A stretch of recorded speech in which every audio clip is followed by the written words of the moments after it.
The story is that Fox Sports is about to ink a deal with Barstool Sports. Barstool Sports, hey, listen, they have one of the biggest podcasts. I personally am a fan of Pardon My Take. It's the podcast with Big Cat, and PFT. I think they do a good job. Now, they have a lot of different outlets at Barstool, and a lot of people aren't a huge fan of Dave Portnoy. And understandably, I think he kind of plays a villain role, kind of being annoying. But this is his company, and apparently they're going to bring him on the Fox Noon Kickoff, which I already had a problem with Fox Noon Big Kickoff. Obviously, time frame's not ideal. In their eyes, it is from a viewership standpoint. Yeah. But what they're trying to do is kind of replicate what Pat McAfee is to ESPN. And I think, listen, you like or hate Pat McAfee, whatever, he is bringing eyeballs and energy to College Game Day that they haven't had. This is Lee Corso's last year. The man turns 90 in August. God bless him. But they need to wheel him out a few years ago. Let's call it how it is. You bring on Nick Saban, who's been fantastic, despite the rumors of him at SEC Media Day saying that he might be going to, back to coaching. We'll see that. If that happens, that'd be crazy. But I don't think those rumors are very true. I think that was just people needed something to talk about in the summer here at SEC Media Day.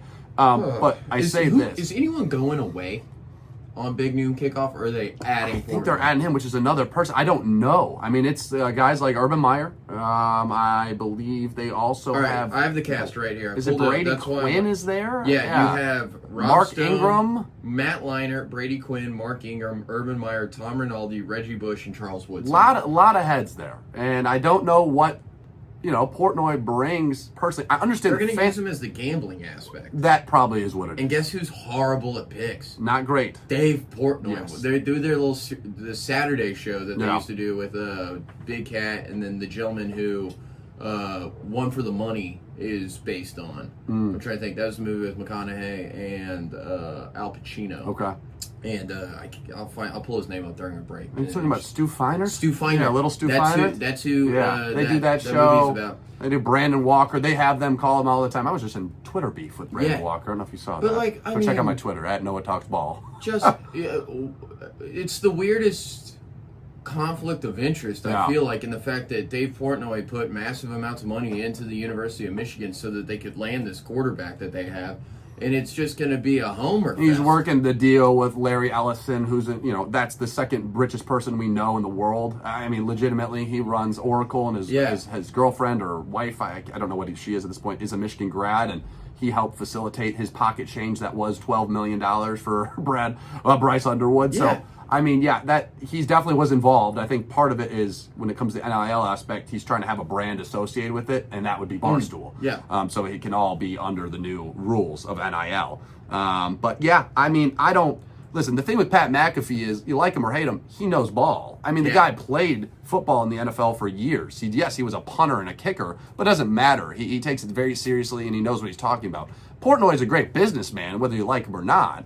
But when it comes to knowing ball, you're probably right. They're bringing it on from a betting perspective. It's just it's not the same thing. I get Fox Sports fired a lot of people, Joy Taylor, and they got rid of the show in the morning, Breakfast Ball, and they got rid of I think it was Joy Taylor, I believe it was Keyshawn Johnson and Paul Pierce. I mean, not a lot of people are watching that show in general. We know that. There's so many other ways to consume sports media, and this is it. Podcasts are a huge part of it, and that's Barstool Sports was just one of the biggest platforms for sure. So I get why they bring him on.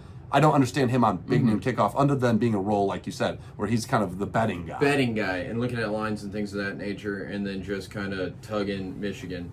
Now, for sure, that's what he does. With Lee Corso stepping away, they aren't adding anyone in Lee Corso's place, correct? No, and that's where Nick Saban will fill in well as kind of the elderly, if you want to call him that. No disrespect. He's the best football coach of all time. Exactly. The vet. And so looking at this now, you're going to have 5 guys on the desk with the rotating whoever guest picker is. And this is why Inside the NBA crushed what was going on ESPN.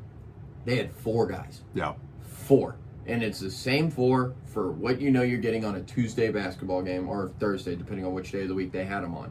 Because there was another Inside the NBA, not as good. It's too many people talking. Yeah, too many mouths to feed. You know why this show works? Is because it's 3 people at a time. Right. And you can work out points. You don't have 15 seconds to make a point. because we got to get down the line and then get to a commercial, because that's what's really selling. I'll say this too. I think Amazon's getting better, and I really like what they do with Kirk Herbstreit, obviously, and Al Michaels, but it feels that way too with Tony Gonzalez. There's 35 people. There's like 7 people on that cast, and it's like, what are we doing? It is even worse on the Sundays with what's going on. I haven't watched a CBS pregame or Fox pregame in I don't know how long. I go to a source where I'm like, I'm going to get 4 people max, usually 3. Yeah. I'm with you. I think it's too much. I get what they're trying to do with Barstool. Yeah. I think they should probably do a different thing in and of itself, right? I know they go to these campuses sometimes, and they all do their own Barstool kind of college game day show. And they have a crowd that is there. They have built an audience that people are passionate and they're loyal. The Stoolies, as you call them, or whatever they might be.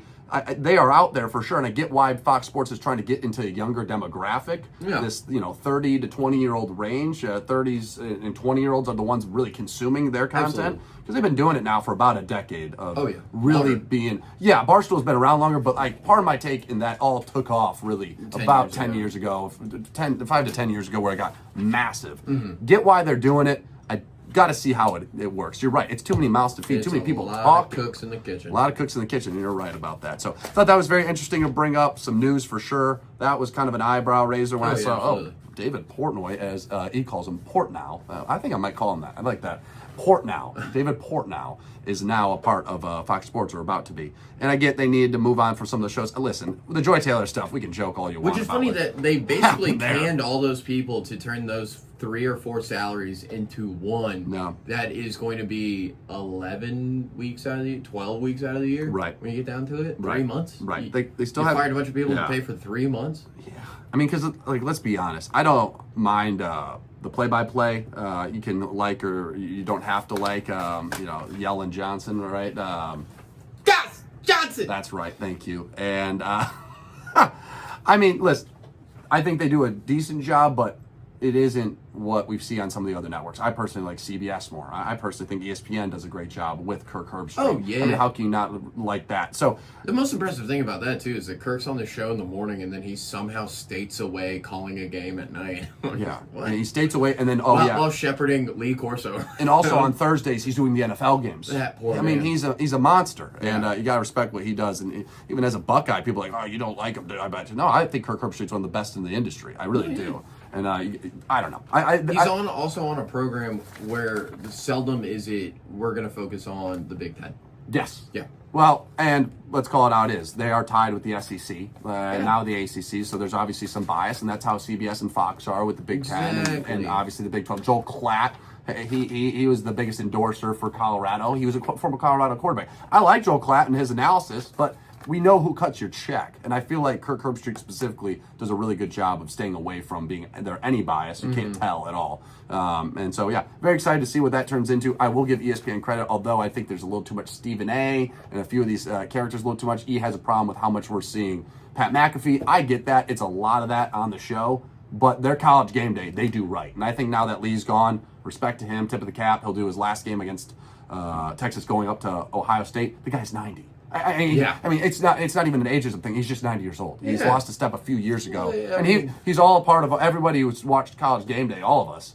I mean, he's a part of it. He is the man on there. But now you have the energy coming from what he brought. Now with Pat McAfee, I like Reese Davis obviously on there. I think Nick Saban's a fantastic addition. How could it not be? And then Kirk Herbstreit. They're all going to work just well. I mean, there's a beautiful opportunity to give Lee Corso, if they really want, some kind of ESPN Plus show. Oh, yeah. I mean, if you want to run it. Yeah. But you got to have probably Kirk Herbstreit holding the guy up. Yeah. I mean, let's call it how it is. God bless him. You said it, brother. God bless him. At 90 years old, he's turning August 7th. So there you go. Happy early birthday to our guy, Lee Corso. Last game, he'll be doing the helmet or headgear. I wonder what headgear it's going to be. Is it going to be Brutus the Buckeye, the way he started in Columbus? Or is it going to be Bevo? Hook'em, I should say. It's the Hook'em head.